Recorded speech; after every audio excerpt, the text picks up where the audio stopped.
สวัสดีค่ะคุณผู้ชมคะขอต้อนรับเข้าสู่รายการ Bikini New Sexy แต่ไม่ไร้สาระค่ะวันนี้เจอกับเกี่ยวก้อยพัชราประจักษ์วิทย์นะคะยังคงมีข่าวสารดีๆค่ะมาฝากคุณผู้ชมเช่นเดิมหลายท่านคงรู้จักกันดีอยู่แล้วนะคะกับ Nissan Leaf นะคะรถยนต์พลังงานไฟฟ้านั่นเองค่ะนะคะแต่ว่าวันนี้ต้องบอกนะคะว่ามาไม่ธรรมดาเพราะว่าวันนี้เนี่ยเกี่ยวก้อยจะพาทุกท่านไปชมเจ้า Nissan Leaf ค่ะแต่ว่าเขามาในรูปแบบของรถยนต์ดัดแปลงกลายเป็นรถกระบะโอ้โหเรียกว่าน่าสนใจทีเดียวค่ะแต่จะเป็นไงนั้นไปชมกันเลยค่ะได้ดี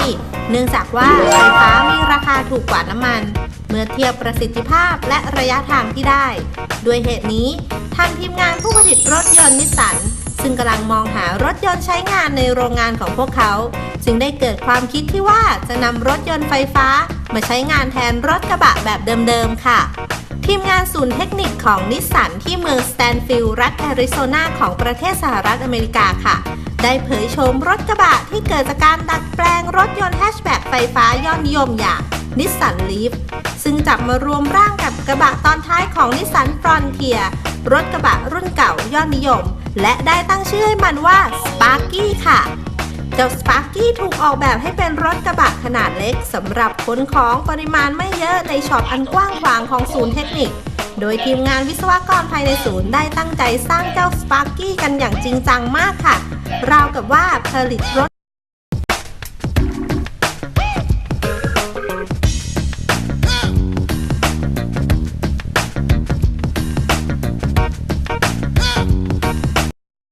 ตอนนี้เจ้ากระบะไฟฟ้า Sparky ยังไม่มีแผนการจะถูกพัฒนาเพื่อจำหน่ายจริงๆค่ะแต่อะไรก็ไม่แน่นอนเพราะถ้าสมมุติว่ามีผู้ที่สนใจและเรียกร้องเข้ามามากๆนะคะทางบริษัทอาจจะรับไปพิจารณาก็เป็นได้ค่ะ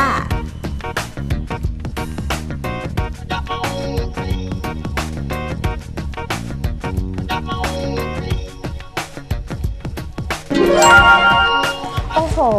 ถือว่าเป็นไอเดียที่เจ๋งมากๆเลยนะคะของพนักงานบริษัทที่นี่ค่ะนะคะแล้วก็สำหรับวันนี้หมดเวลาลงแล้วนะคะต้องขอบคุณค่ะบิกินี่สวยๆแบบนี้นะคะจากบิกินี่แซนแล้วก็สถานที่ค่ะวันนี้ที่อำนวยความสะดวกของเรานะคะนั่นคือ